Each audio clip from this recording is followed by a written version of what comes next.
Welcome to our media briefing and access to the Senate over the internet.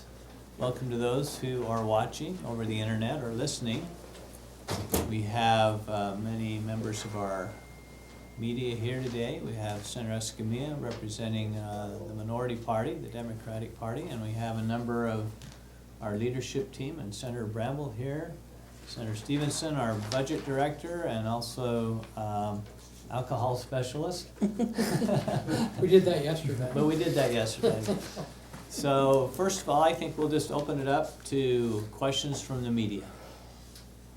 Senator Adams, would you mind going through the changes to your manufacturing bill? Absolutely, I'd love to do that. What we've found is we all know that the 3-year economic life is a challenge to the manufacturing industry. It actually puts, we're one of the few states in the nation that still put that type of burden on our manufacturing companies. 2 years ago, we passed the bill that I introduced through the Senate and through the House. It was held because of the fiscal note. Last year, it started in the House, it passed the House and the Senate, but was held again awaiting the fiscal note. The challenge is funding it. So we know it's good policy, but how to implement it. And we also know that we've got a little challenge with our air quality. Even though we know it's cleaner, we can do a better job with it. We know that tailpipes are probably the majority cause of it. Anywhere between 50 to 65% of the air pollutants come from emissions. And probably the number one thing we can do to try to help tailpipe emissions is to move to Tier 3 fuel. So we've combined the issues together in this bill. And it's probably one of the more significant air quality bills we can deal with, because the refineries have actually agreed that if we allow them to have this 3-year economic life, that they'll try to move to the Tier 3 fuels. And the bill requires them, doesn't require them to do it, but basically says if they don't do it by 2020, they lose this exemption. So it's a very, it's not punitive under the refineries. They can obviously make the choice. But I've been told that they're on board and they want to try to do this. And the refineries would be the only portion of the manufacturing sector that'd be eligible? That's right. So we've actually narrowed it down to that next code. So the fiscal note, and I haven't actually received a fiscal note, but the indications are around $1.8 million, maybe $9 million, versus the $60 million. That's the impact. So quite a bit smaller then. Quite a bit smaller, yeah. And we think that may be something we can actually budget for. And obviously, I believe it's worthwhile to do that. It's still a big issue. We're dealing with air quality, and that's a small price to pay. You spoke about how the larger tax break could be a boon to economic growth. Is that something you anticipate in the future, perhaps when some of these other budget issues have been addressed, coming back at? Yeah, I think it's good tax policy. And I think we obviously, if we want our economy to continue to grow, Utah is obviously one of the best economies in the nation, low unemployment rate, but I remember the Super Bowl, and you don't stay on top if you don't pay attention to details. And you can actually lose a game if you don't keep working. And Utah needs to keep aggressively trying to stay on top, and that's one of the things I think we ought to focus on. Yeah, if I could mention something here. When we first came into the Senate or House, Senator Adams and I are contemporaries, at least in terms of when we arrived. Utah was down in the 40s in terms of telecommunications, access to the internet, access to broadband. We're one of the first states, if not the first state in the nation, to exempt telecommunications equipment from sales tax, so that you could get an investment in equipment and infrastructure rather than the attrition eroding it through taxes. As of 2015, the U.S. Census, Utah is the most connected state in the nation. If you talk to the national telecommunications companies, a significant contributor to that change was our tax policy. And that then helps drive the economy. So I agree, this is great policy. Senator Escamilla, the members of your caucus had expressed some concern during the debate yesterday with these changes. Do you have any comment or thoughts? We haven't met as a caucus, but I know that the concern is mostly the fiscal note. So we're going to start, making those decisions based on the fiscal note, and because most of our caucus is part of the executive appropriations, because we're 5, then it's a matter of answering just the fiscal component. We agree that it's a carrot, you give a carrot so they can provide the tier 3. So we like that, obviously the air quality component and moving towards that direction. We just want to make sure it can be funded. But all Other this questions? would be subject to review, right, as part of looking at exemptions and credits over interim? If we create this though during this session, we probably wouldn't review it again. It'd be part of the mix, I guess, but the fact that we just passed it, it has some significant policy implications with clean air and so forth. That wouldn't be up for, probably, we wouldn't be considering repealing it the year after that we put it in place.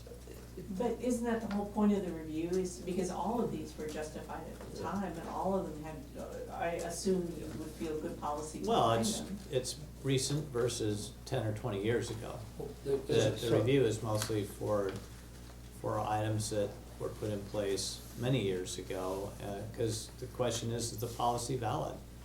And one thing we're putting in this bill, and it's taken a while to get the substitute, we've been working on this for 2 or 3 weeks, again, talking to the refineries and trying to then craft and actually write the bill. But one of the things we've done in the bill is if every year they have to certify that they're producing tier 3 fuel or they lose the exemption. So that's an annual review. They have to get a certificate and deliver that certificate to the tax commission to be able to in a form showing that they're doing that. So there is a touch review inside of the bill on this, and again, if tier 3 fuels become non-important and we don't want to continue with the exemption, that may be part of the review process. But for the near future, we're looking at our air quality. My guess is even if we reviewed it, it may rate pretty high. Well, one of the points of the review, you wanna see how the exemptions or the tax deduction, the tax attributes, how are they performing? Are they accomplishing what was intended when we passed them? And when you just pass one, take some time to season it and see how it's working. Other questions? Yeah, Senator Bramble, I wanted to ask you about the Utah GOP's decision to pursue the lawsuit against SB 54 and what that would do to SB, I think it's 114? Well, keep in mind, SB 114 was a direct result of a request from the state GOP that we address plurality. That was announced in the 2014 press conference. We made a commitment that we would address it, and that we have done that. We fulfilled our commitment to put forward a viable solution to plurality. That was based on a commitment from the GOP that if we did so, they would drop the lawsuit. They've apparently had a change of direction. And your reaction to that? That both the GOP and the legislature will govern ourselves as we believe appropriate. Does that mean that you'll continue, because I know SB 114 is Well, in committee right now, and, Senate Bill 114 passed out of the Senate, I believe it was unanimously, okay. and it is now in the possession of the House. It will be up to the Speaker to determine whether that bill will move now, the Speaker and the House Chair, on whether that bill will move. And you support that going forward? I support the process. Okay. Interesting enough, though, that's the party that wanted us to address plurality. Well, there was a lot of concern over, it was difficult to find a compromise on that, and there's still concern about that among county clerks and others. So what's the point of going forward if Well, I believe the the party county- isn't filling their? Well, I believe the county clerks no longer oppose the bill. We worked out the timelines. But again, this is, our process is we're bicameral.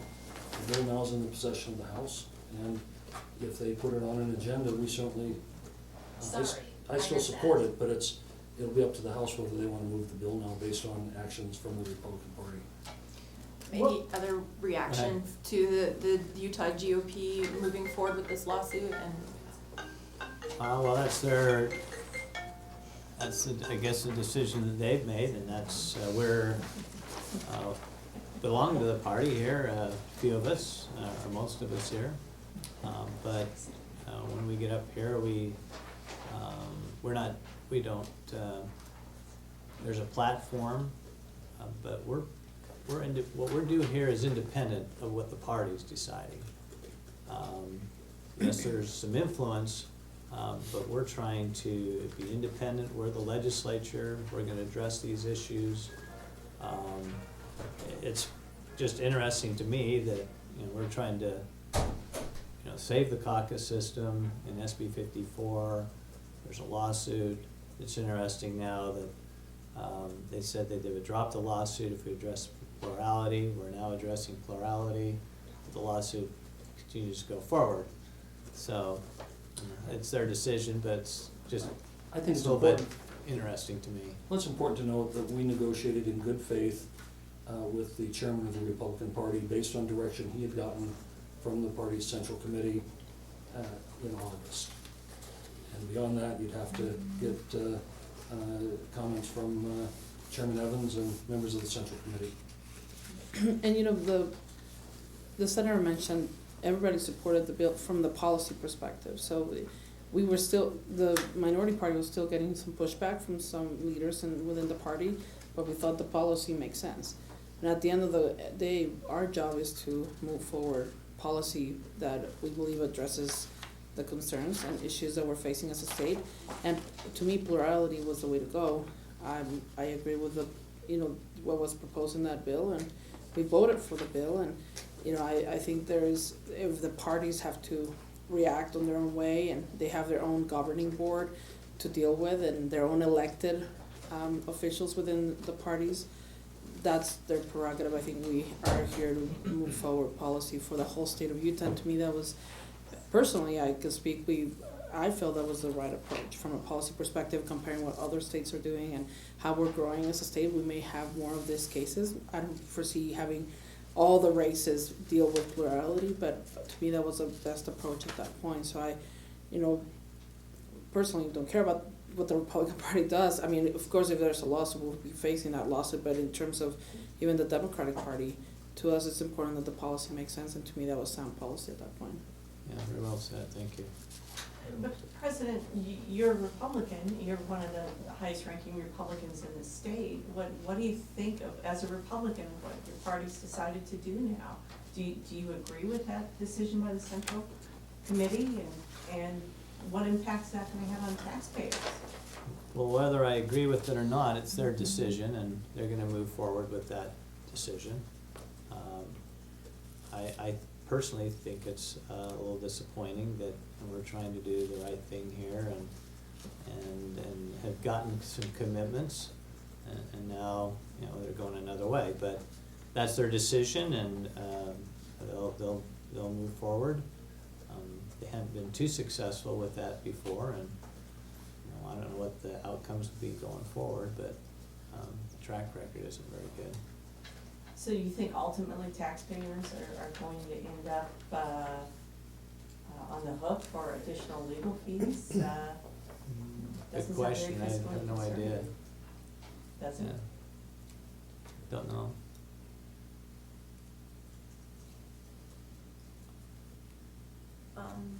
Since the alcohol bill, I don't know if you guys discussed it yesterday. We did. Okay.